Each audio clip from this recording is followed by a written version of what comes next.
Bonjour, moi c'est Jacob et aujourd'hui on va parler d'une des premières femmes en tête d'une nation de notre ère moderne, la première femme Premier ministre d'Israël et pas la dernière j'espère, Golda Meir. Aux côtés du fameux cache-œil de Moshe Dayan et des cheveux ébouriffés de Ben Gourion, Golda est l'une des célèbres icônes israéliennes. On parle d'elle comme de la grand-mère fondatrice d'Israël, comme d'une leader intrépide et vive, une courageuse combattante pour la justice sociale. Mais cet héritage-là, est-il vraiment juste ? Certains de ses critiques se souviennent d'elle comme d'un échec. Une leader qui n'a pas assez essayé de réduire les tensions raciales en Israël et dont l'arrogante obstination de son gouvernement fut responsable des terribles pertes de la guerre de Kippour en 1973. Cela semble un peu trop simpliste. On lui a attribué beaucoup d'adjectifs. Féministe, traditionnaliste féroce, athée et socialiste. Mais il y a bien un adjectif qu'on n'a jamais entendu. Faible. Donc, qui est Golda Meir et qu'est-ce qui l'intéressait ?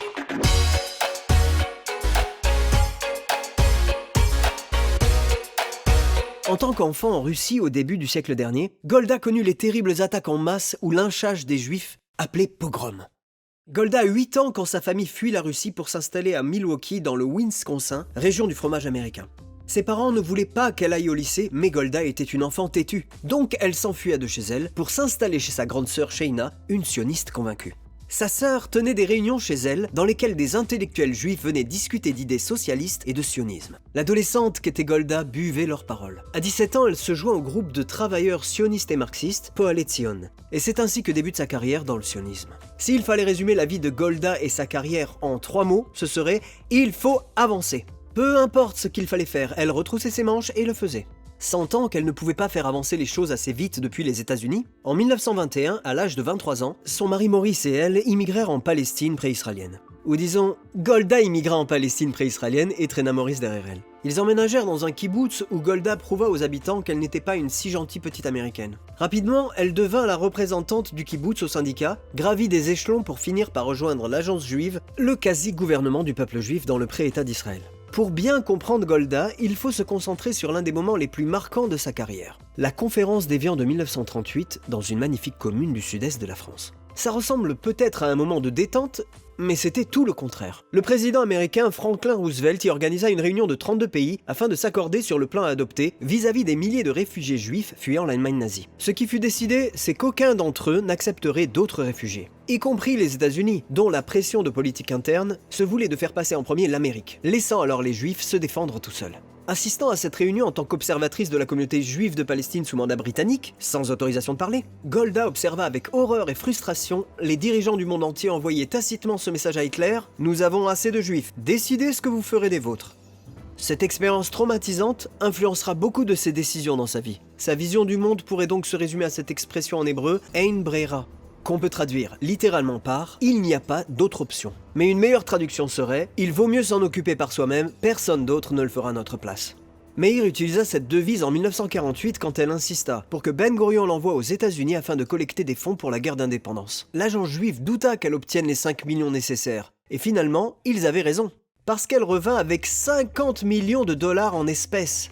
Dans ses valises, en billets de 1 et de 5 dollars. Imaginez passer la douane avec ça de nos jours. Plus tard, Ben Gourion dit que c'était grâce à l'argent qu'elle avait collecté qu'ils avaient gagné la guerre et qu'Israël avait été créé. En 1949, l'année suivant la création de l'État, elle accepta le poste de ministre du Travail, supervisant une croissance extraordinaire du logement et de l'immigration, créant un système de santé révolutionnaire et établissant essentiellement l'État-providence. C'était gigantesque, vu qu'au début d'Israël, il n'existait aucune infrastructure pour sa population grandissante. En 1956, Ben Gourion la nomma ministre des Affaires étrangères. En tant que tel, Golda admirait la façon dont les nouveaux États africains émergents s'alignaient pour faire avancer les choses tout seuls.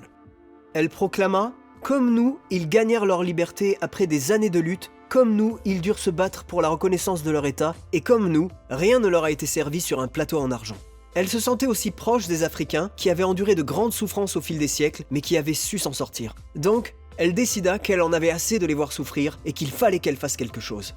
Elle prit une initiative nouvelle et audacieuse en envoyant des centaines d'experts israéliens en Afrique afin de partager leurs savoirs techniques, agricoles et autres avec ces nouveaux États. Et au début, son plan fonctionna. Le jeune et minuscule État d'Israël aida à la promotion du développement de plusieurs États d'Afrique. Mais tout ça s'écroula quand la guerre de Kippour éclata, nous y reviendrons dans une minute, quand les pays africains coupèrent leurs liens avec Israël, qu'ils qualifièrent de paria. Ce fut une véritable disgrâce. Mais les efforts de Golda en Afrique amenèrent une autre question. Promouvait-elle une véritable égalité ? Eh bien non, pas toujours.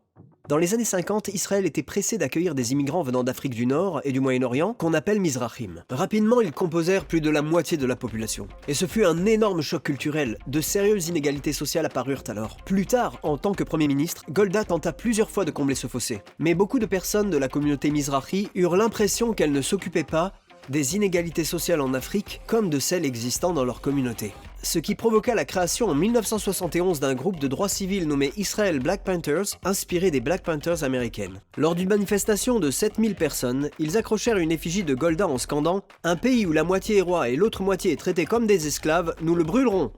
Pour certains, l'élitisme culturel de Golda envers les Mizrahim prouve qu'elle et le reste des dirigeants ashkénazes étaient dédaigneux et manquaient de sensibilité. Malheureusement, contrairement à ses efforts en Afrique, ce n'était pas un exemple de Golda, l'activiste sociale en action. Mais l'événement le plus traumatisant de la carrière de Golda, et pour tout le pays en tant que tel, fut la guerre de Kippour. Le 6 octobre 1973, alors que tous les juifs d'Israël étaient à la synagogue en train de prier et de jeûner, lors du service de Yom Kippour, les armées égyptiennes et syriennes attaquèrent Israël par surprise. Bon, il y a un gros débat sur le rôle que Golda a joué lors de la guerre de Kippour, et qui il faut blâmer pour le fiasco qui s'en est suivi.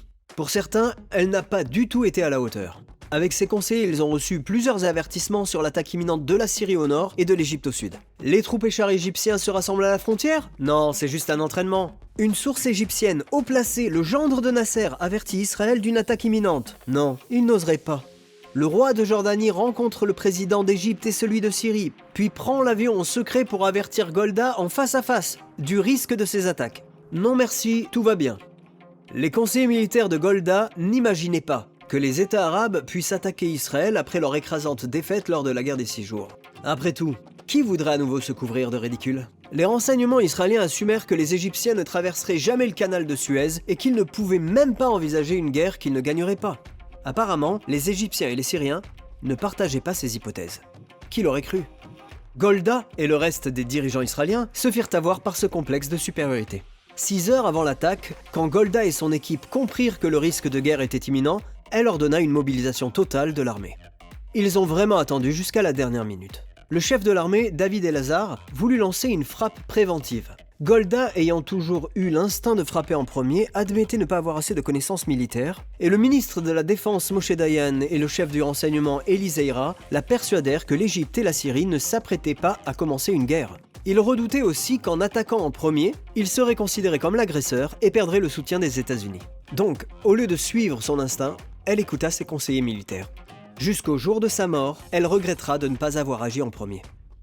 Les 2 premiers jours de guerre brisèrent le sentiment d'invincibilité d'Israël. Golda, dévastée par les immenses pertes israéliennes, pensa même à se suicider. Mais elle se força à sortir du désespoir et reprit les rênes. Elle fumait 90 cigarettes par jour. Elle buvait des dizaines de cafés turcs par jour, sans manger ni dormir, alors âgée de 75 ans. Elle mena l'effort de guerre avec concentration, force et confiance, ce qui lui valut son surnom, la Dame de fer israélienne. Golda et l'armée israélienne renversèrent la situation. Et à la fin de la guerre, Israël avait récupéré ses territoires perdus, et plus encore. Donc, cette guerre est comme une victoire pour Israël, si on ne prend pas en compte l'impact sur le moral des Israéliens, ni les énormes pertes humaines. Après la guerre, les Israéliens voulaient savoir qui portait la responsabilité de ces conséquences. Un comité fut mis en place. La commission à Granat blanchit Golda d'une responsabilité directe, et la loi pour ses actions à la fois sage, réfléchie et rapide. Malgré cela, l'opinion publique était majoritairement contre Golda. Son taux d'approbation, qui autrefois s'élevait à 90, était désormais à 20. Oui. En un mois, elle démissionna. Elle dit alors « Peu importe ce que la logique voudrait.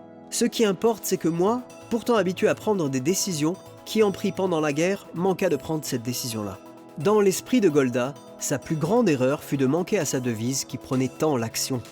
Donc, comment faut-il se souvenir de Golda Meir? Comme l'un des premiers ministres israéliens les plus populaires ou bien des plus méprisés? Était-elle une héroïne ou une ratée? Et est-ce qu'un dirigeant doit être l'un ou l'autre? Écrivez vos commentaires et questions en bas et n'oubliez pas de vous abonner. À la prochaine!